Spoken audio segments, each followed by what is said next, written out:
Channel को subscribe करें और घंटी वाले बटन को गुरुर् ब्रह्मा गुरुर्विष्णु गुरुर्देवो महेश्वरः गुरुः साक्षात् परं ब्रह्म तस्मै श्री गुरवे नमः। बोलिए श्री सद्गुरु महाराज की। आप लोगों की जितनी उपस्थिति है उस अनुसार से 10% भी आवाज़ नहीं हुई, तो हमको लगता है कि आप लोग घर से क्रिया खा कर आए हैं कि जो कुछ हो जाए जय जयकार नहीं है करना है। तो जो क्रिया खा के आए हैं तो कोई बात नहीं है, बाकी जो गुरु भक्त हैं जय जयकार कीजिए। बोलिए श्री सद्गुरु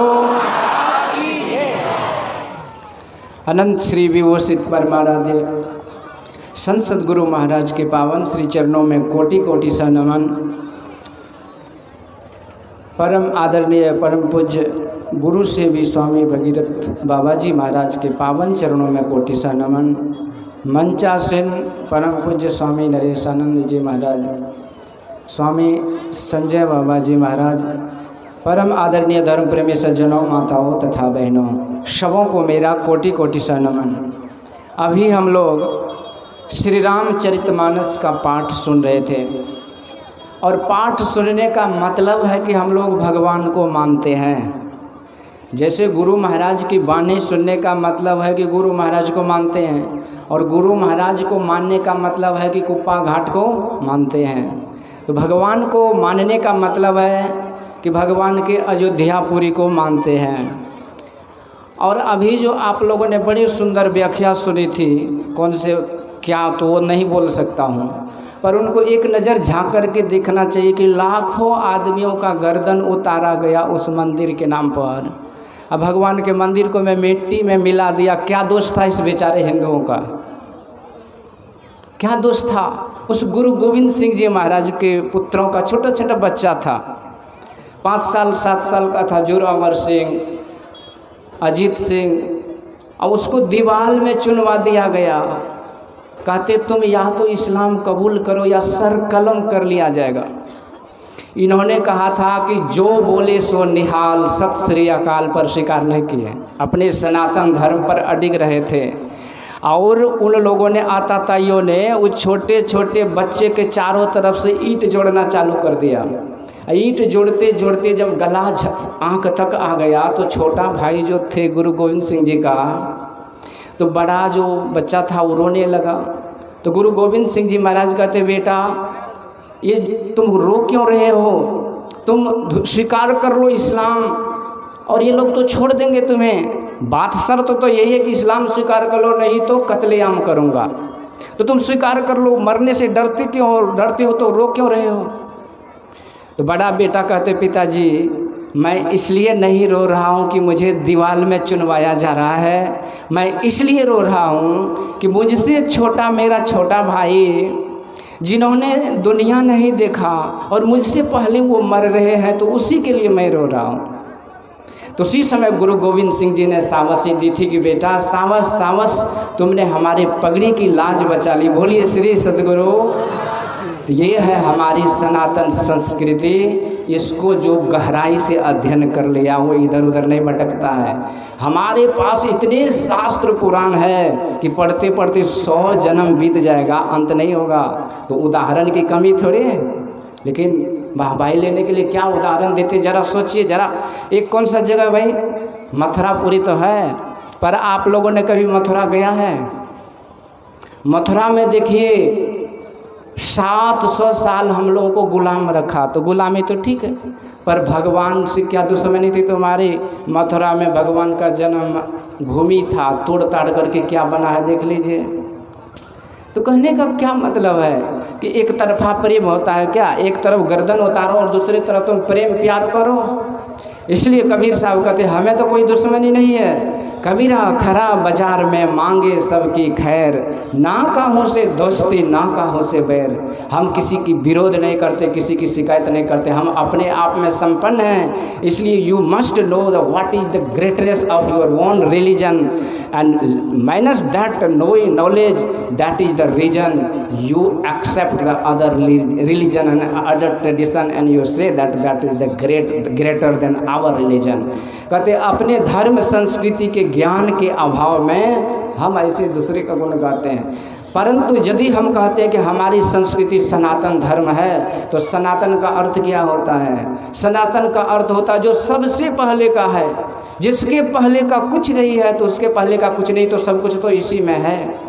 तो यही सनातन धर्म में भगवान प्रकट हुए और भगवान की जो कथा हुई तो उसी क्रम में तुलसी बाबा ने वो प्रसंग सुनाया था काकभूषुंडी जी महाराज और गरुड़ जी का, और वहाँ पर 7 प्रश्न हुआ था और उसी में एक एक प्रश्न का जवाब यहाँ पर दिया गया। पहला प्रश्न था कि सबसे बड़ा लाभ क्या है? कहते सबसे बड़ा लाभ तो यही है, आप लोगों के बराबर बिजनेसमैन कोई होशियार कोई नहीं होगा, क्योंकि दुनिया में जो जितना कमाते हैं उतना कंगाली आती है उसमें। किसी से पूछिए फायदा कहेगा कि इस बार तो घटी हो रहा है, तो फायदा कब होगा पता नहीं, जीवन भर घाटा ही घाटा।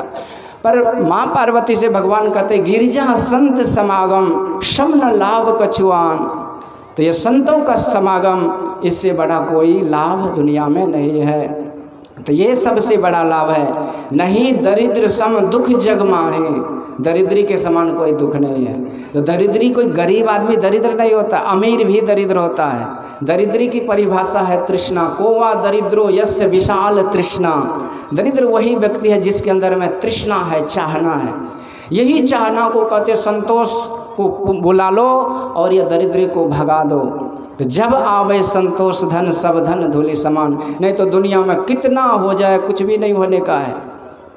1 मिनट में अंबानी जी 20,000 रुपया कमाते हैं 1 मिनट में। अब कहिए कि एक दिन में कितना कमाता होगा? 12-15 लाख रुपया। 15 लाख में तो हम लोग का जीवन बीत जाएगा, पर वे भी परेशान रहते हैं, कोई सुखी नहीं है।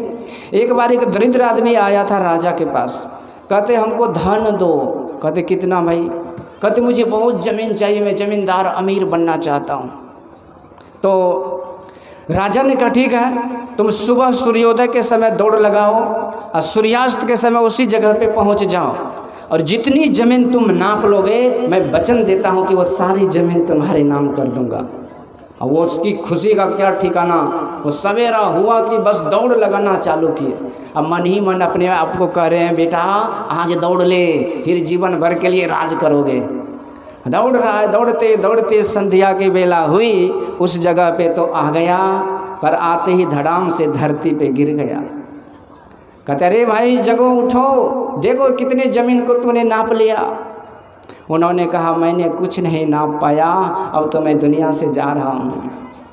राजा ने कहा अरे मूर्ख, तूने ज़मीन जरूर नापा है, पर ये 3 हाथ 3.5 हाथ ज़मीन को नापा है जिस पे तू सोया पड़ा है। बोलिए श्री सतगुरु।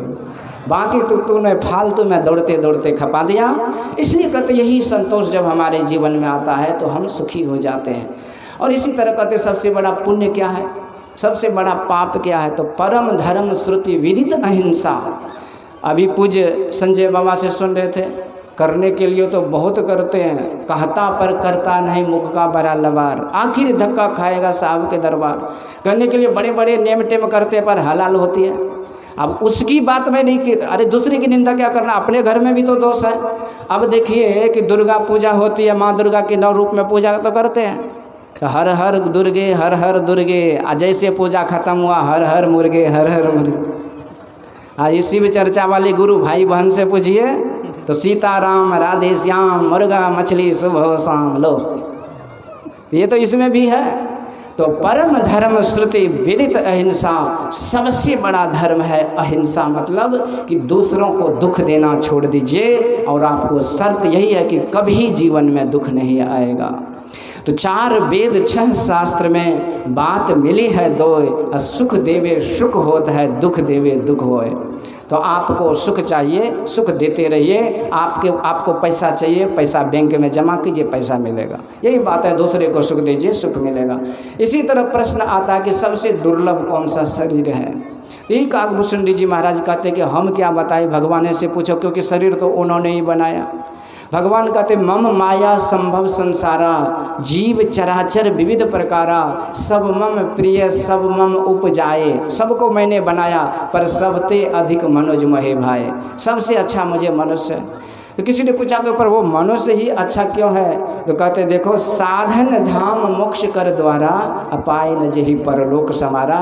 मनुष्य शरीर के अंदर मोक्ष का द्वार है, इसी द्वार से चल करके, मुक्ति के द्वार से वो परमात्मा के दरबार पहुंचते हैं। पर उस दरबार में जाने के लिए इस गुरु के दरबार में आना होता है।